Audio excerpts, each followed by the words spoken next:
let's see what we have. So I don't know how I got the curves so off when I was putting these in. That's okay. I mean, there's nothing that says they have to be all equal, and I didn't make the curves all equal. Like I tried, but it was very hard with cold process soap curving that. I did reverse the length so that the ombre reversed. I think it's cute. I think I'm gonna add some blueberry embellishments. Like I'll make them out of soap dough and add them onto the top because it's scented in blueberry. Excuse me. But the jelly cake can be done with cold process soap. I have determined that. I'm going to try another design today and see how that goes. And I mean, it's definitely harder to get the curves on the cold process soap without the soap breaking, and you have to slice it thin. But I mean, that said, I think it did what it was supposed to do, and I'm happy with that. Let me know what you think. Okay, I am attempting a rainbow ombre. I have all my colors prepped. They're off to the side. I'm starting actually with purple. I'm going purple, red, orange, yellow, green, blue. And I'm hoping that everything will stay fluid for me.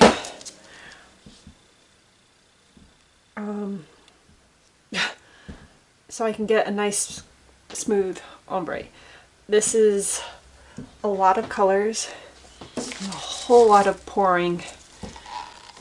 So anyways, I'm just gonna go ahead, speed this up and keep going because already this feels like it's getting thick. And hopefully this will turn out okay. So.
And I'm gonna start slicing stripes. So I do wish, so when I made this batch, I made a 5-pound batch and I split it between another batch, which meant this was not quite the full size I wanted it to be. So these pieces aren't as big as I was hoping for, which means when I play with curving them, I'm gonna have less options, or it's gonna just be harder. Not impossible, just a little bit harder than I did or was going for. So anyways, I'm just gonna speed this up as I cut the rest of these slices, and then I'll be back.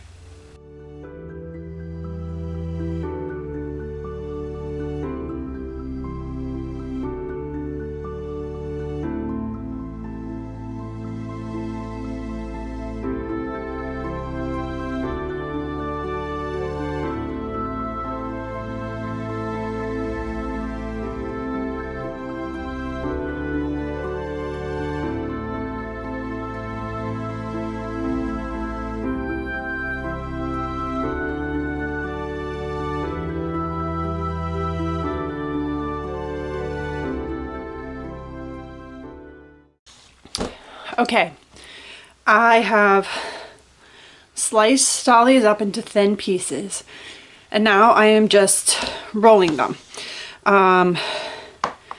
You can see that I have some pieces, like these obviously aren't long enough, and I decided I wanted to do this whole mold. So I am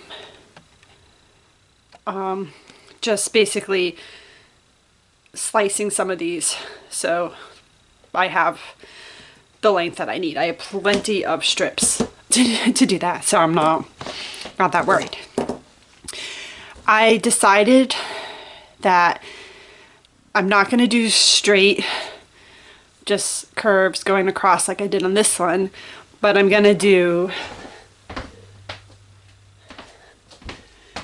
crazy, just fun pattern like I did with this this one here. So you can see there I've done the swirls, like the curves I've done, I'm not all the same.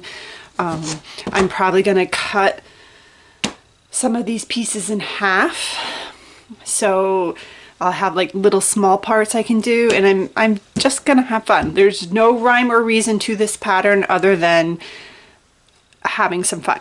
Like I might have that one like cup the side, like I'm just gonna make the swirls and see what comes of it and go with it. So yeah, you can sit back and enjoy me doing some swirling, or curling I should say.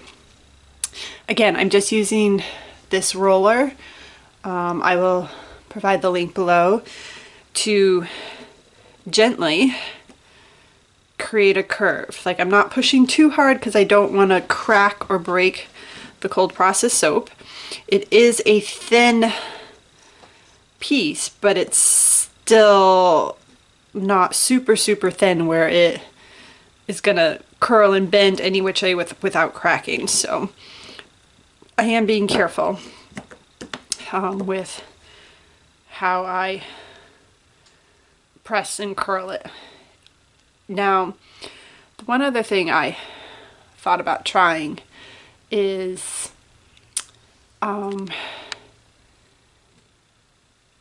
taking soap dough, rolling it out super flat, and then curling it, because that will give me a whole lot more flexibility with the different shapes I could create.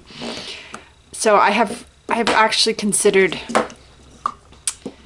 trying that too, so that might be another batch where I try it and see how it works. But for now, I'm basically using the sheets of soap I cut to create my little curves and swirls for the jelly portion of the soap.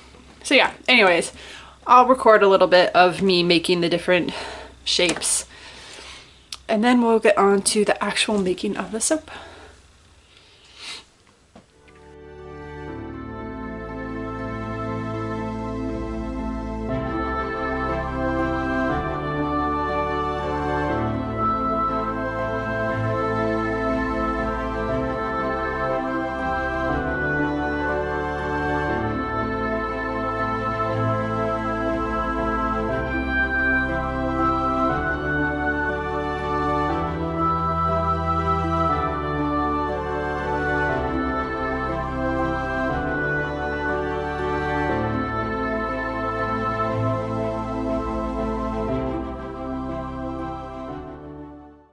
Okay, so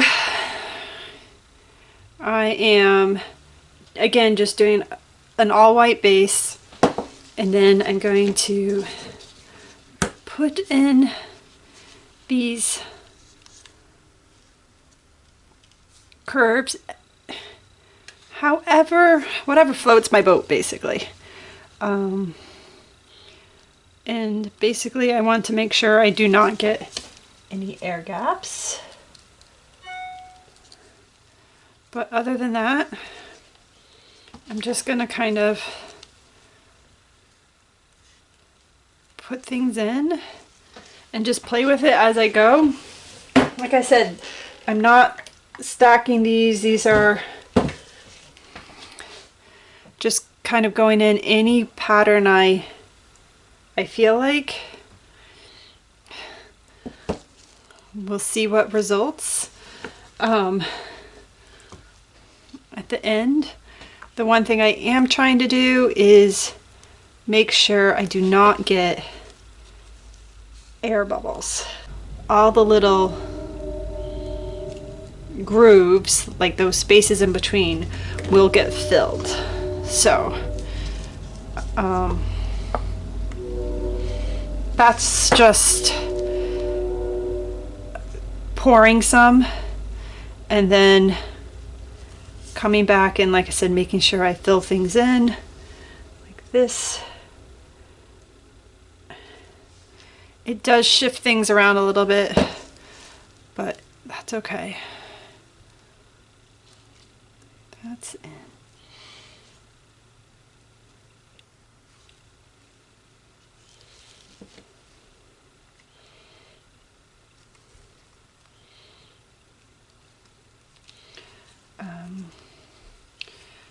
Because these are all different sizes, it's going to make things a little interesting, and no two bars will be the same.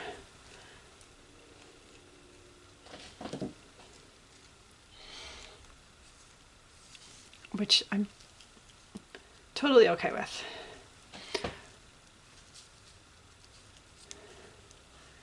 This still needs some soap. So yeah, I'm just going to go ahead and finish pouring these, place them. I have 2 loaves. I have enough embeds to make a 20-pound batch, so that is what I'm doing. And, or not a 10-pound batch, sorry. Each of these are 5 pounds. And yeah, so I'll just speed this up. So you see how the rest comes in.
I have no idea what the inside is going to be like, but I really hope it's cool.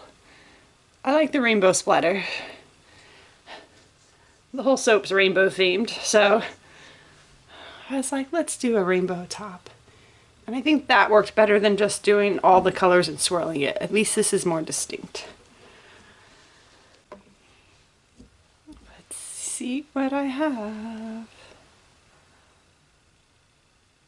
Oh, that's fun. I love that piece.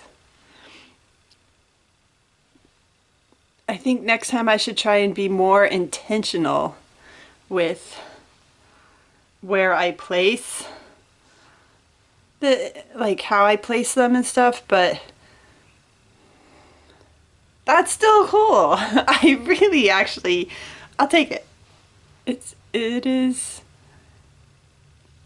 I love how I just have the rainbow in all the pieces. That is really quite fun.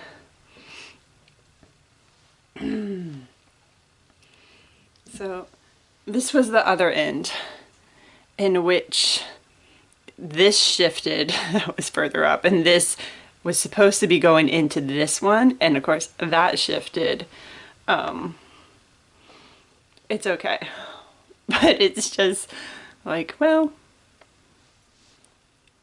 and then these were different, like I had different lengths, so that's why this whole part doesn't go all the way through.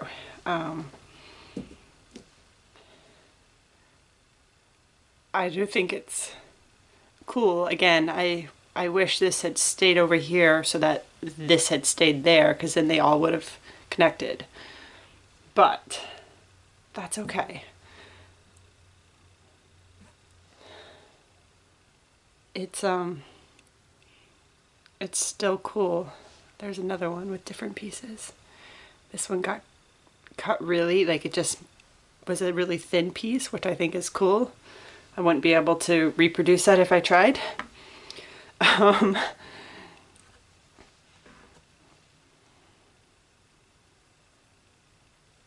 It's neat. I'll take it. It's a win. So, can you do that jelly design with cold presses soap? Yes. It's more work.